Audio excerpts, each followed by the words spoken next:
Good evening, everyone. My name is Wesahana Pearson, and I'm recording for Black Asian Magazine.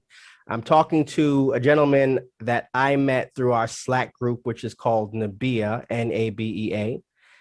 And he currently lives in China, in Shanghai, and he has quite a bit of experience and information to share with us about the things he's learned over the years that he's lived in this part of Asia. First, for the site, can you tell us your name? William D. Frazier. Where are you from? Where'd you grow up? And can you give us a picture of what it was like for you in the place where you grew up? I'm from a place, coastal place, Georgia called Brunswick. Okay. It's between Jacksonville, Florida, and Savannah, Georgia, right down I-95, coastal area. Well, that my hometown, man, it's a service community. It has two islands off of it that geared toward tourism. That's the main industry there. Tourism and services is the main industry there. The thing about my hometown is that when you graduate, most people leave and they don't come back because the jobs are not there for us, in a sense, because all the professional jobs, which are very few, are occupied by other individuals who tend to pass it on to another individual such as themselves. So you don't have that of us in the professional capacity, other than you have like lawyers and doctors, but those are professional trades that individuals are skilled at. But as well as other jobs. So I'm from there. I grew up there in the born in mid-60s, grew up there through the 70s, through the 80s. Saw a lot of things, a lot of changes. But the thing is, right after high school, I had to leave because I knew that I did not want to stay there and be caught up in the same type of work situation that a majority of people are. I'm nothing against folks that will do that. It's just that I was one like other people who just had opportunity to leave when we graduated from high school. Other than individuals who either go into the military or you stay home or you go off to college or you move somewhere else. Those are kind of the four options you have. And that kind of seems like the trend right now in most places, but I got away, and it's been beautiful ever since then. Excellent. That's great to hear. Okay, so it sounds like you made a positive decision and you're proud of your decision, the decision that you made. How did you come to be in China? Let's jump straight into that. So you left Georgia. Can you tell us where you went to school, where you were educated? Okay, I did my undergrad at Valdosta State University, majored in criminal justice, minor in political science. My intent, I don't really know what my intent was actually when I did CJ. And when I was growing up, everybody kept, was calling me a lawyer. My family was calling me a lawyer, you're a lawyer, I guess because I like to read and write and debate and argue issues, debate issues, whatever have you. But that was that. But I went there, like a lot of other people, the group of Blacks that went at that time, we were probably the largest group at that particular time in the early 80s that went to Valdosta State. We have a small group of us that we are in contact now that we really, I think we really put that school on the map because of the group of Black students that went there. It wasn't easy. The school was changing, and so we were part of that change. So you mean like before they weren't as accepting of Black people, and you kind of it wasn't that many of you. Okay, it was majority white. It wasn't that many. Yeah, it's a PWI. It's PWI. Okay. Yeah. A BWI. At the same time, I went primary white institution. Primarily white institution, a PWI. I actually have never heard that term before. Oh, yeah. Okay, a PWI. Okay, all right. It was a PWI. So you kind of, I don't want to say you integrated the campus, but did it feel like something along those lines? No, there were Blacks way before I got there. Okay. There was Black students there. I was not one of the first Blacks that went there, but I was probably one of the first groups of Black at that particular time. Was a large number because they had started a football program the same year that I went there. Okay. So football program, they brought in more black students, especially athletes, student athletes. They brought a lot of, players in, and they brought a lot of other black students in. So that kind of increased the enrollment of black students at that particular time. But Okay. it was a very interesting time because you're talking about that was back in the early 80s. That was way before computers just came out, the floppy disk. No, actually the computer cards. You probably don't remember nothing like that. No, that was a You know, little bit before my time. I've seen them. I know what you're talking about, but they were no longer in use when I came along. right. So that was that generation. We was transitioning to that. So I guess that's the plus side about that period, because we had to learn how to still use the card catalogs when we went to the library. We had to learn how to still do research. Instead of going online to get answers, quick answers, we actually had to go and find the answer. We had to actually go and read and do the actual research and order a lot of books and stuff. So that kind of helps me along right now to understand how to find information. I mean, the internet, yeah, but if the internet goes down, how do you research information? But after that, I graduated, did the normal thing that people think you should do after you graduate, get married, start a family, and, have a good job, all right there. But actually, I went back to school, and that's when I went to Savannah State University. Okay. And that's when I actually worked on my master's in urban studies. So when I actually did the urban studies program, it was, when you do your master's, you got to figure out what is it that you want to do your research on, what do you want to do your thesis on? And in my opinion, I didn't want to do anything on the United States because I just didn't want to do anything. I didn't know what it was going to be like. I didn't know what my research was going to be, but I knew I didn't want to be in the United States.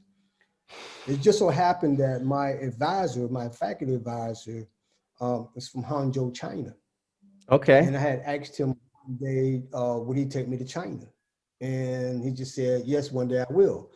And he came back up to me. I asked him like that September or fall 99. He came up to me in January of 2000 and said he wanted to put together a study abroad program in China. And he wanted me to be a part of it. If I could help put the program together and recruit some students, then I would be able to go to China. And through that process, that's when I first came to Shanghai in 2000.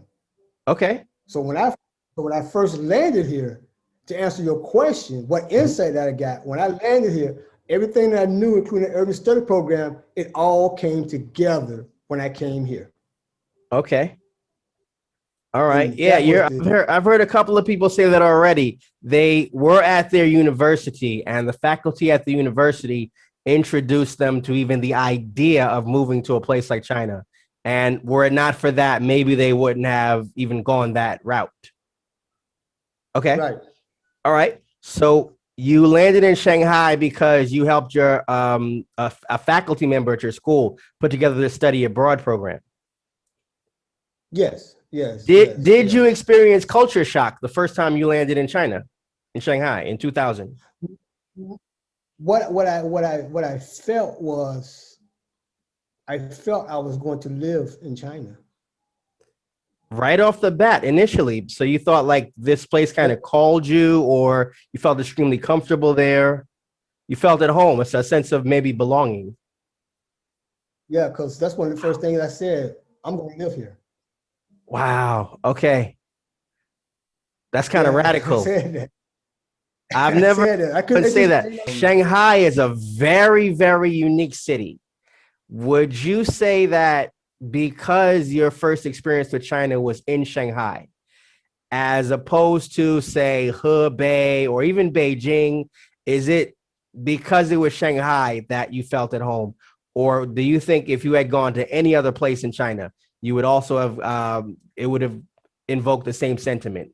Would you say it was Shanghai or was it China? Well, actually, I went to Beijing also during that time period when I first Okay. came over here. But it was Okay. when I came to Shanghai that I actually knew that, like, okay, I'm going to live here.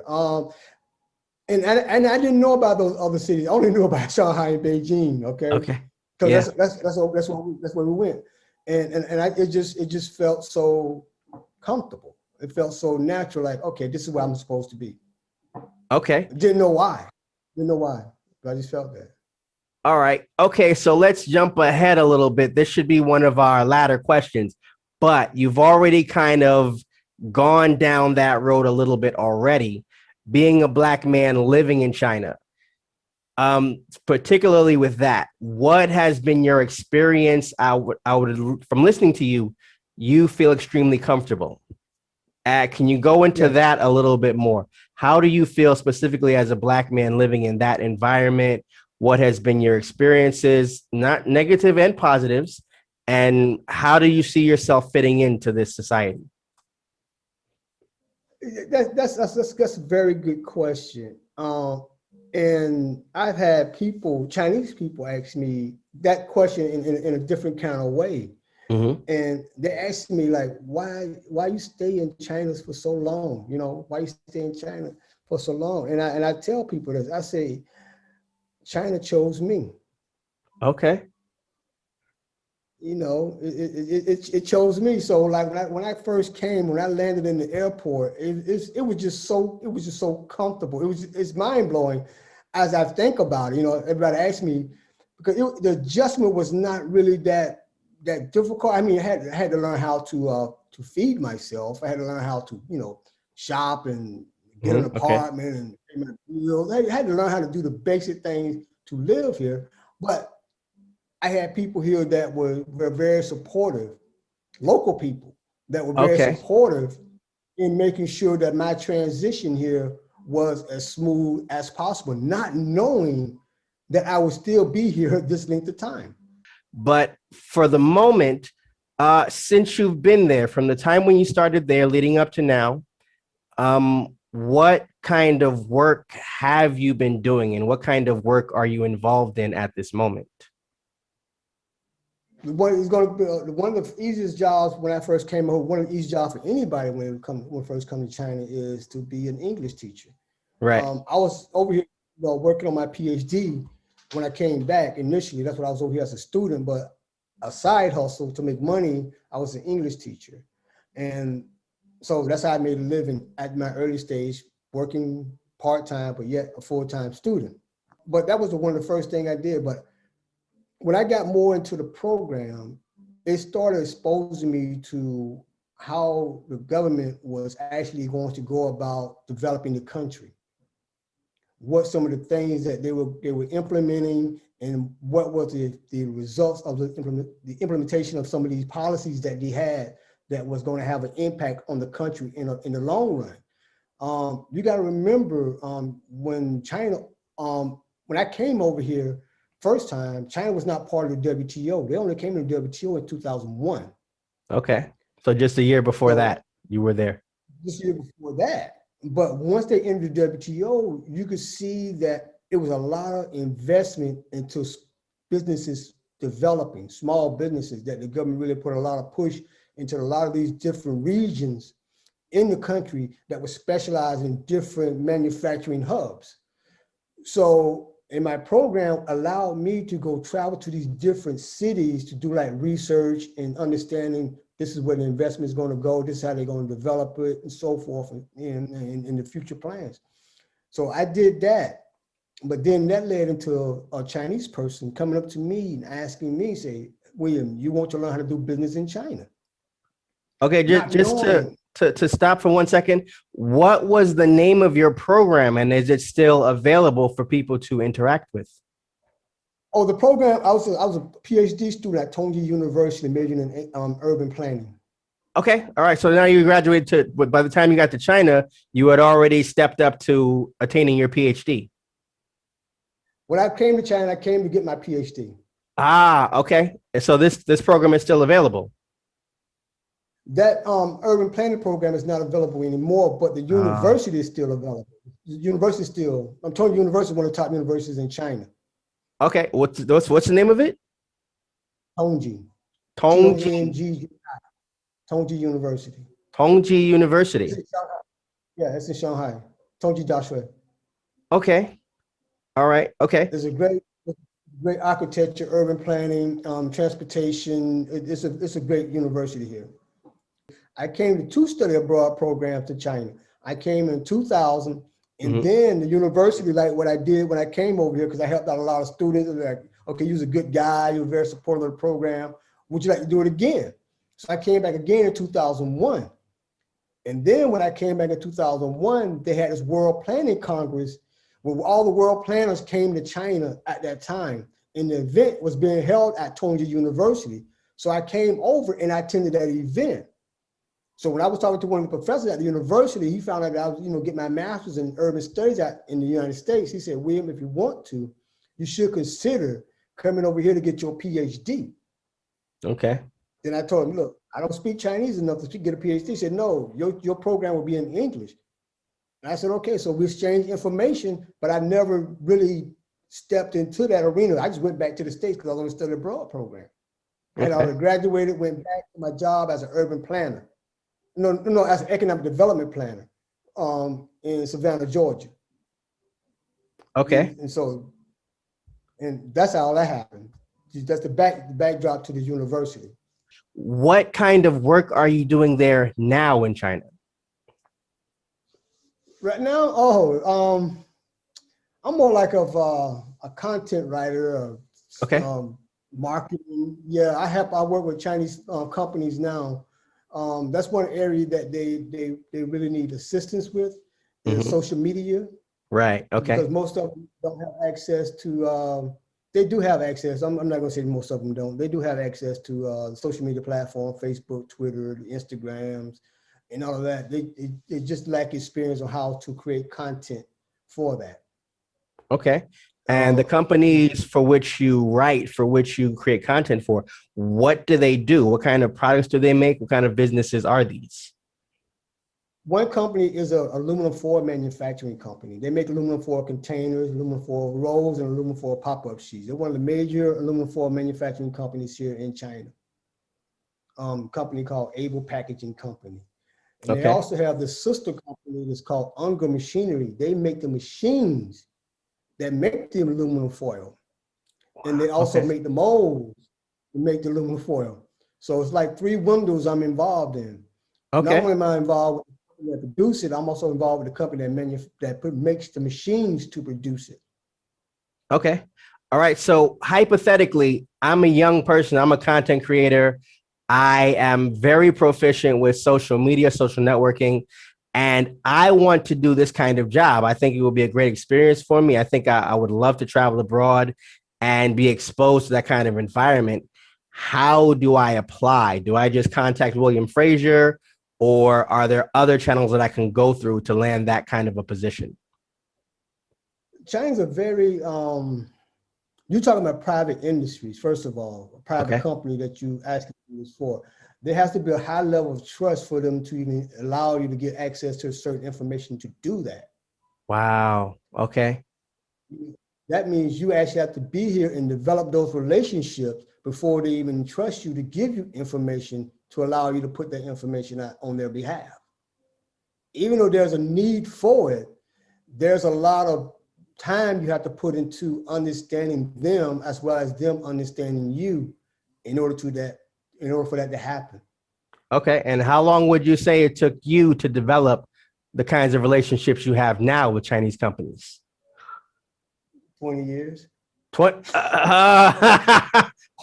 Okay. Wow. Okay. All right. Okay. So you got to be pretty much an OG to man the kind of position that you're in right now. Okay. All right. No, but let me tell you why I say that. It's the thing is, it's always this unwritten rule that I kind of look at, and others, I learned this a long time ago. It's called the 3-year rule. Okay. 3-year. 3-year rule. Okay. 3-year rule. 3-year rule. When you first come over here, your first year is you adjusting to even being here. You may be homesick, or you may want to go back home for a month, or during the holidays, you want to go back home, right? So that's your first year just to get here, just to feel your way around. Your second year is, okay, I want to go visit other places. Maybe I want to go visit Guangzhou. Maybe I want to visit Shenzhen. Maybe I want to go visit Beijing. Maybe I want to go visit Xinjiang. You want to go visit other cities in the country, right? Your third year, you're working on, okay, are they going to renew my contract? Because if you're over here, you probably have a 2-year contract or a 3-year contract. So after your second year, you know, you're trying to get your contract extended. So if you renew your contract for the 3rd year, you're trying to figure out, do I want to continue doing what I'm doing now? Am I satisfied with the employer that I have, or is the employer satisfied with me? Do I want to move to another city and develop all the relationships all over again? I'm getting ahead of everything because most of us that come over here are teachers. Okay. Right. And So you didn't really go that route. You went straight I into didn't the go there. business sector. Okay. I went straight into the business route. I did the teaching just part-time as a student, went from the student straight into the business route. Because I knew back then as a teacher, you can't jump out of your industry and jump into a business industry. That's not allowed. Okay. If you're a teacher, Okay. you're gonna always be a teacher. Unless you switch your visa and start your own business. But that's the new way. So in that time period, if you're moving from place to place, you're not going to have enough time established in one area to develop a relationship with any business, especially if you're a teacher, to say, hey, I want to be a content writer or I want to work for your company. You're not going to be there long enough because you're moving around too much. What I want to touch on now is when you watch TV, and this has been for more than a decade now, the word China permeates the airwaves. You're always hearing about China, what they're doing, their economic growth, their investment in other countries. So outside of the kind of business that you do, when you look at China from the economic standpoint, how would you describe their economy domestically and how they're growing and how they're developing? Very strategic, Okay. very strategic. And what I mean by that is, first, what they did, and from my observation, is they allow others to come here to build up the economy. They allow a lot of businesses, a lot of industries, a lot of foreigners to come here to say, okay, we're going to go to China and we're going to build up we're going to create this business here, we're going to create this industry here because we want to be able to tap into the 1.3 billion people as possible buyers of our product and services. While at the same time, China said, sure, you could do that, but at the same time, we're going to export these goods around the world and build up our economy.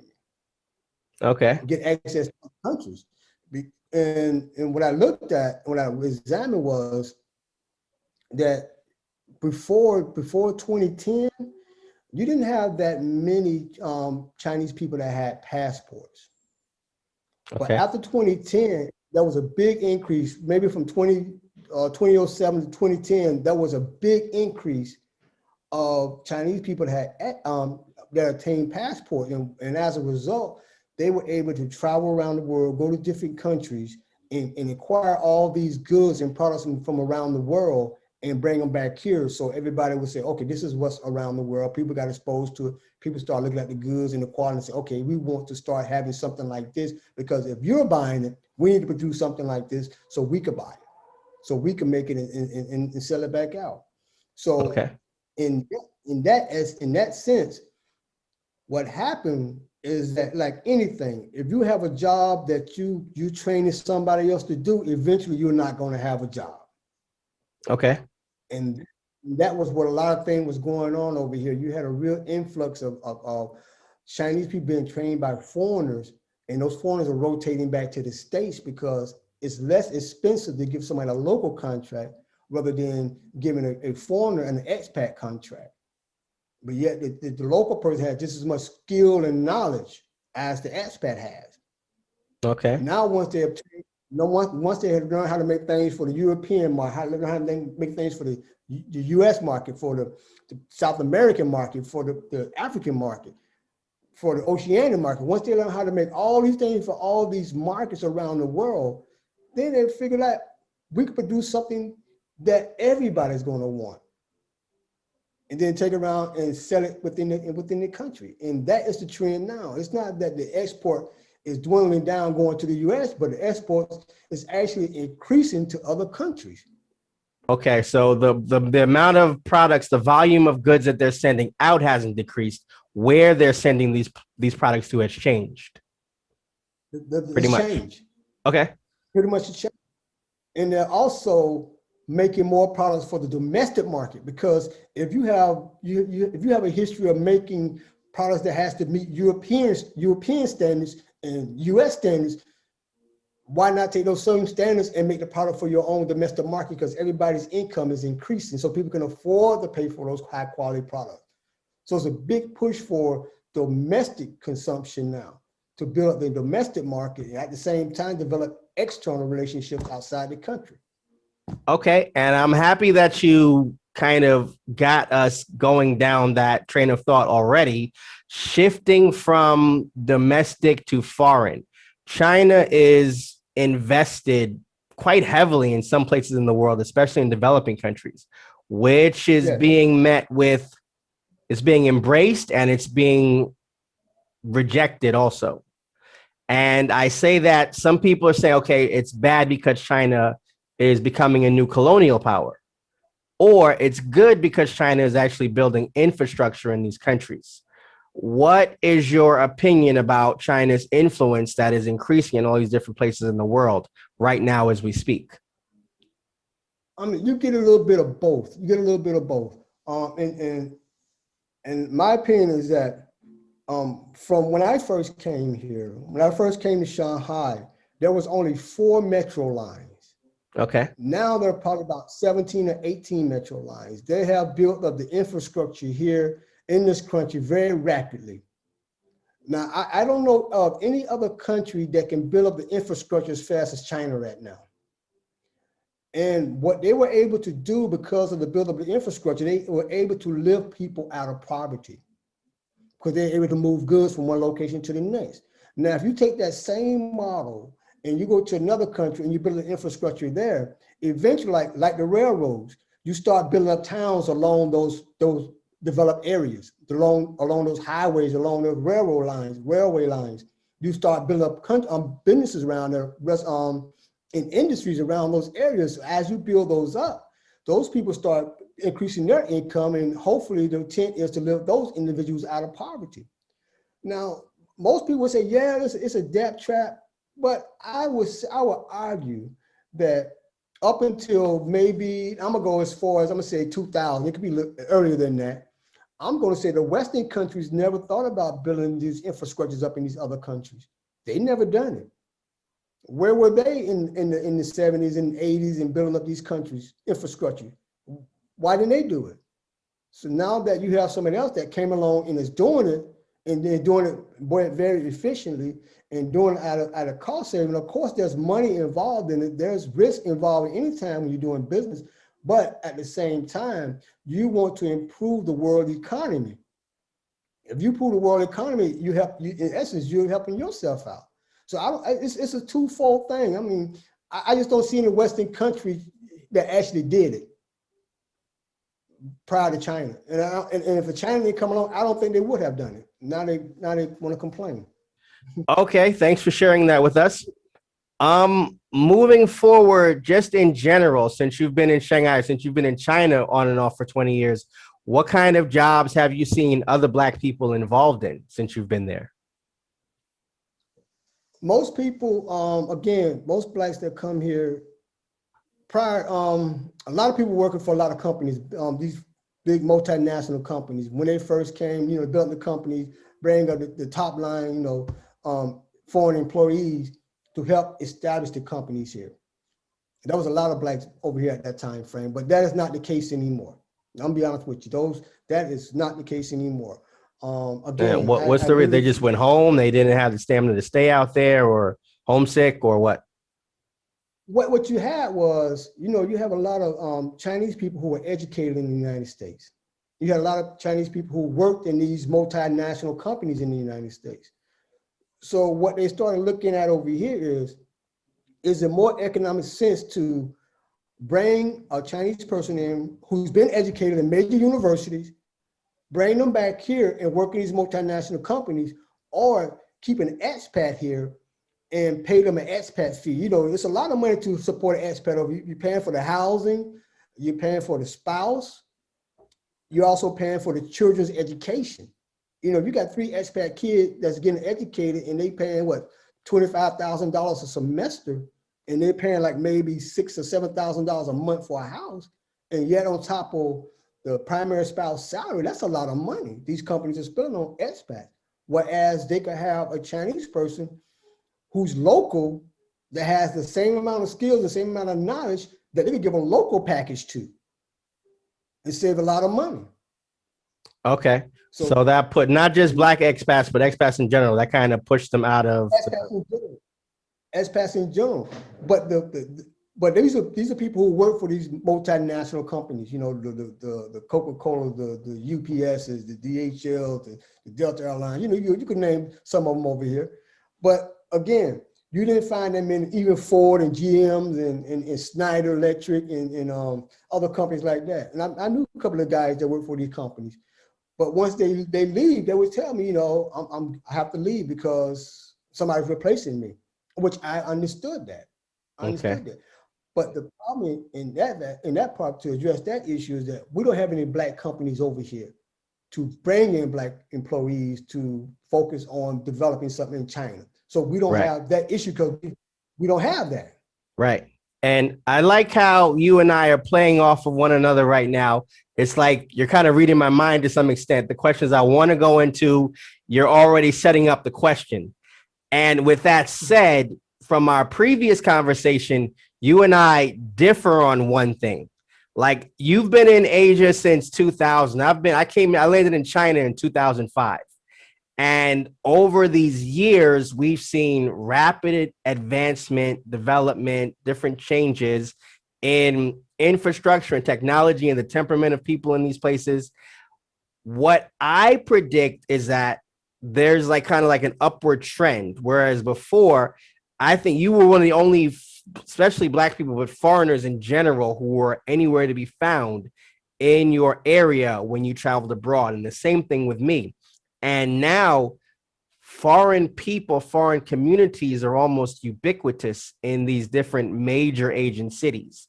And what I'm predicting is that that's going to continue. You're going to have more people, more expats, period, saying, you know, I'm sick of the racism in America. I'm sick of being in debt. I'm sick of the uncertainty of the economy and wanting to attain something better and greater, and the lack of that in the United States. So yes, go abroad, but then where? And I would imagine what I'm saying is that there's more opportunity and more ways for you to exercise your mind and your talents if you're moving to Asia. And so for our people, for Black people moving out here, what do we have to do to ensure that this is as seamless of a transition as possible from leaving your life in America to jumping abroad and living abroad? And two things: adapting to the culture, which probably will happen organically on its own, and more than that, having a livelihood. And so you touched on that just a moment ago. If we're not teaching English, we need to be properly trained as far as how the economy runs and how factories run. And so can you go into that a little bit more? And you also talked about establishing a Black Chamber of Commerce. What does that mean? So please. How to establish yourself here in China. That's pretty much, as a Black person, how to establish yourself in China in 2021 going forward. Right. Yes. I think one of the most important things that we have to do is to shed ourselves from any Western thought that we have when you come to China. Right. Okay. Yes. And be more specific, because that gets people into trouble a lot. And can you go into that in a bit more detail? What I mean by that is, you have to remember something. And someone told me this very early in my time here. I was told, and I carry this around every day. I was told, William is just one of you. It's plenty of them. Okay. And it was said in such a way is that no matter how much you will push and argue and think that you're being treated wrongly, you cannot win. So you have to learn how to adapt to the way things are done here. Once you understand and learn how to adapt to that, then you have a much easier adjustment here. In other words, if you are going, you have people that are saying that this is not the way we do it in the US, or they have that mindset, well, this is where it's done, or this is how I should get it. And they try to project that onto somebody else here as if they're going to bow down to that way of adjusting to their request. And you will Okay. find people with they were arguing over something that they could never change. Okay. Okay.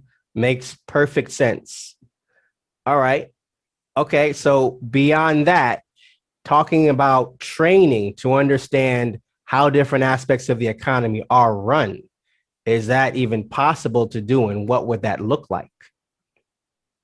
That is very possible to do, but it goes back to what I was talking about, the 3-year thing. Mm-hmm. If you're here beyond 3 years, then you might have a possibility to get into those areas that you really are interested in. Because again, this is one place you can't just move around and think it's going to be just as easy for you to go somewhere else and adjust and fit in. Only the ones that, in my opinion, this is no slight against anybody, the only ones that could do that are people who are English teachers, because they have their own group that they could feed off of. Like if somebody's looking for a job at another school, they can say, hey, I'm looking for a job in the school. Anybody got a job out there? They say, oh yeah, contact this school. They could feed off each other because they have a very niche market, a niche industry that they focus on. That's teaching English throughout the country, which they have a support network system. They have a Okay. system that can support each other. But there's nothing under there when another person has in faith that they can address. But when you step out here in this arena that I'm in, you pretty much have to be mindful that you have to adjust the way that you would think business is done in your home country as compared to the way business is done here. For instance, in the United States, we always push contract. I want to sign a contract, let's sign a contract. And people want to hold you to that contract. But here, the contract is the beginning of the negotiation. There's a lot of things that you negotiate and get that's not part of the contract. There's a lot of things that you will lose that's not part of the contract that you thought you should be having. And in other words, what I'm saying is, when I said, and I had a person that just tell me the other day in a very powerful company, I don't know why people want me to sign a contract. They don't understand contracts. And I'm not saying that contracts don't really mean anything in China, because they do. But it's all about how you develop that relationship with the person you sign that contract with, or that company you sign that contract with, that will maintain the contract in its entity, as well as you getting other things that's not even part of that contract. I got you. So Okay. Which also makes perfect sense. All right. So, and I think both of you and I, being Chinese speakers, we're both familiar with the concept of guanxi. And yes, your relationship with them is what defines your relationship with them, and your agreement between yourself and this entity.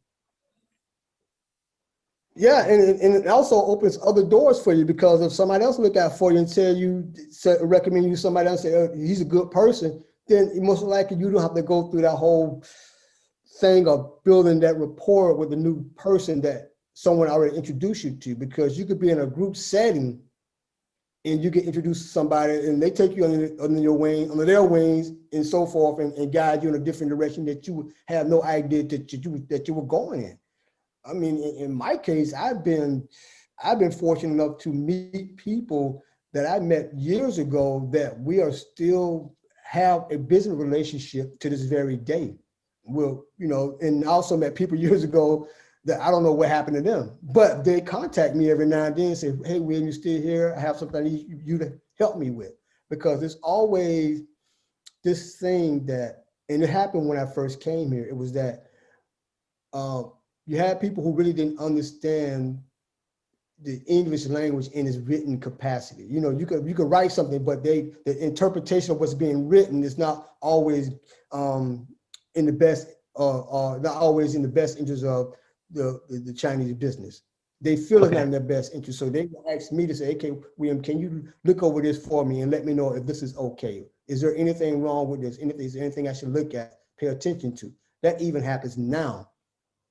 Right, Because which shows trust, which shows that you have built up that kind of relationship with them where they can ask you and possibly put themselves in a position where they may be vulnerable.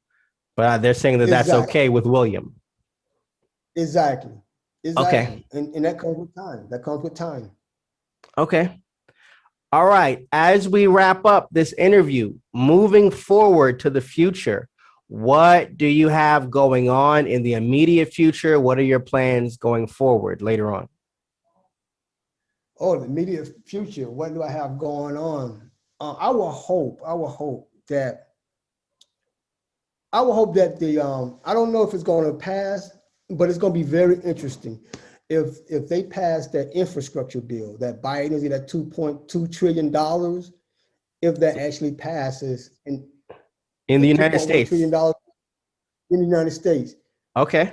it'd be very interesting if that passed in a lot of ways, because just on the infrastructure part, just on the building part of the infrastructure, we all know, if you think about it, there are going to be a lot of equipment and supplies that's going to come from China. Okay. It's going to come from China and other countries as well, but a good portion is going to come from China. And if we are going to be, and I said Black America, when I said if Black America is going to be competitive in this process of getting that money to be the primary builders of the country and not the primary laborers of that country, of that bill, then we must have things in place over here that will allow us to get access to those equipments, to those supplies, so we can be the primary providers of those infrastructure projects. Okay. So with that going forward, I will hope that there's a more seriousness as looking at establishing something like a Black American Chamber of Commerce here in China, not just for the project part, but it's also for assisting with job opportunity. Because once you have an organization over here, you have a lot of groups that will kind of articulate itself towards you, because you having something that promotes building an economy. So you have more entities, I have a lot of organizations here that are doing different types of commerce in different arenas. And to have them to be a part of that would be a blessing.